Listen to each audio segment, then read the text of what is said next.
part D.2, add date info with format. In Java, we know we can use date format, right? Many of you have that experience. But you write it in a Java class, right? So here we need to do slightly different.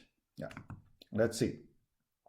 Our method number 2, use formatted date. I saw some students use the, Java class way.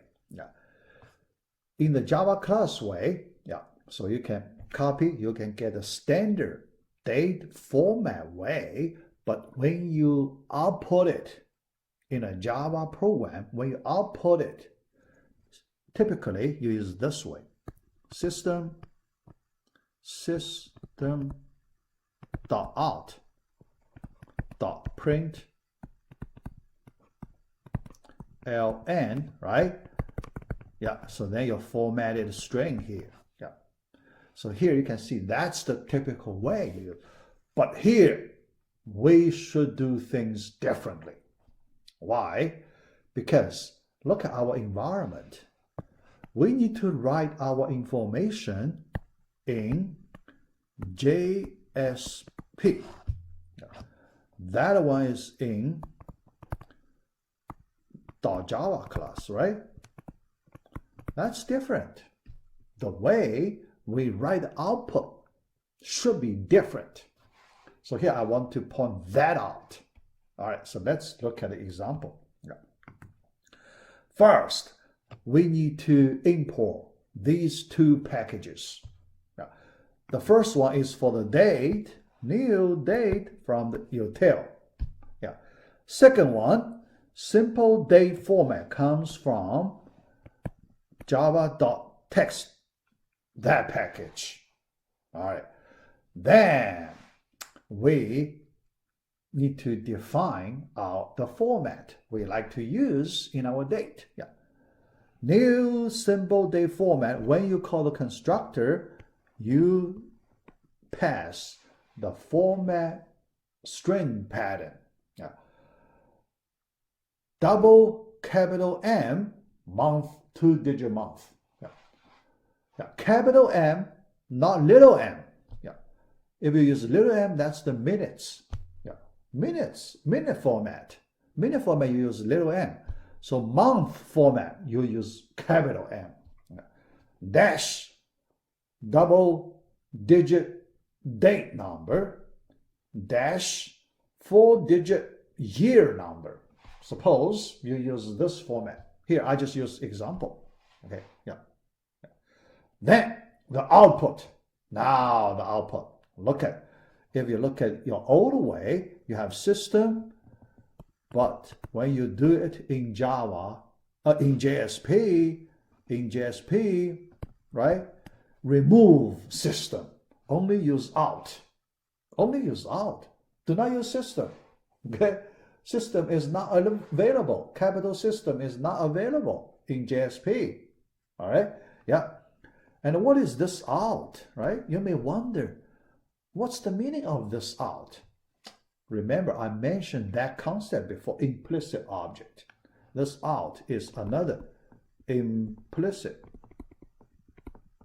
object. Okay? Remember, we have learned 2 implicit objects. Okay? One is, let me write here, request.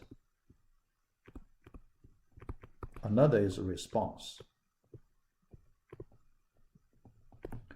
In JSP, if we need to use request object, we just use it directly. HTTP servlet request, that object. This is the name for it. Grab it and use it. If we want to use HTTP servlet response, that object, we just use this response. Implicit object. Now, this out is another implicit object for output stream. So you just take it, then call print message, method. Then inside the typical way you print string inside a Java class. For example, servlet, you use this way. Yeah. So you can see when you want to have double quotes, you use backslash to escape it, right? Backslash to escape it. Yeah. Because in your output, you want to show that double quotes. But in your Java string, you need to escape that double quote, that symbol. Yeah. Otherwise, you get confused with Java string double quotes, right? You don't want to get these two different double quotes confused. Yeah. All right. But this method, although it works, yeah, definitely, if you use this way, it works. But there is a better way than this one, slightly better than this one. So we have an improved version here. Yeah.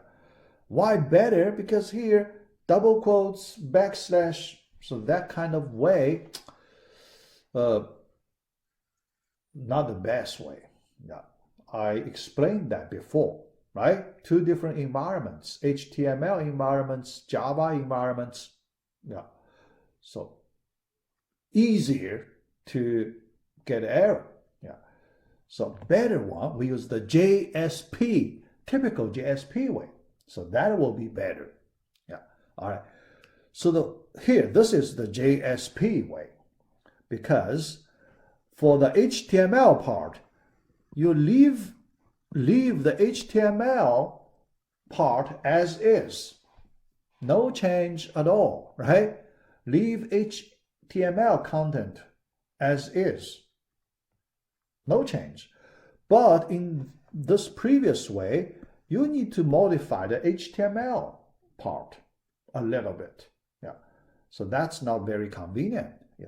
Then for the dynamic date part, this part, look at this notation.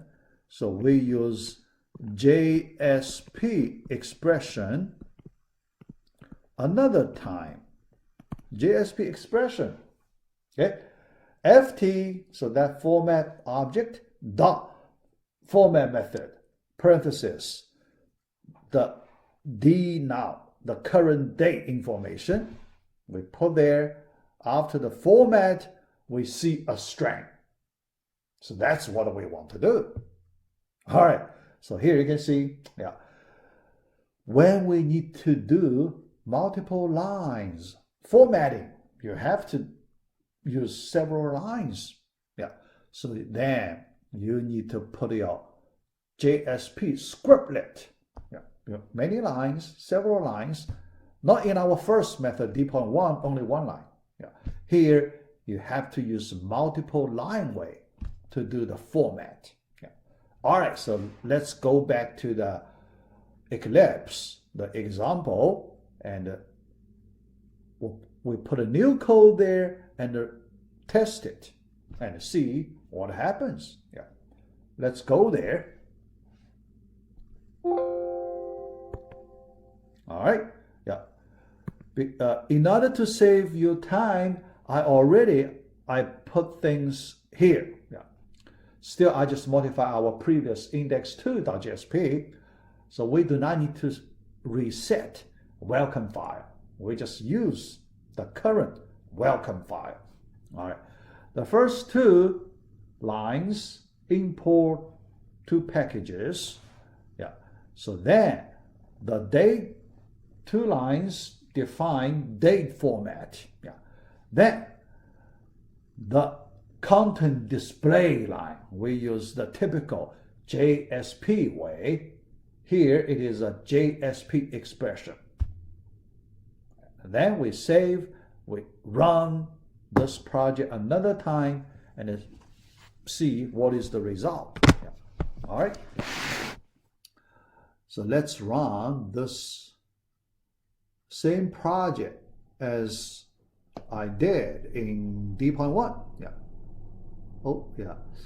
All right. So I didn't stop it, right? Yeah. Okay, yeah, I stop it. Yeah. So let's just run it. Yeah. Run on server. Yeah. Just finish. Yeah, because I run it before, so we just do it. See, this time, right? Because we're putting the center, right? Remember, align center. H2, that's the header. The size number 2 header. H1, the largest size header. Here we choose the second largest size header, H2, and we put in the center, so you see the center, right? Center of the page. Yeah, So here you can see in this new way, you have a chance to put your dynamic piece information in different locations if you like, right? Yeah, you have freedom to select different locations in your web page design. Yeah. All right, so that's it. So we complete our dynamic feature number 1. Next, we will work on dynamic feature number 2. Yeah.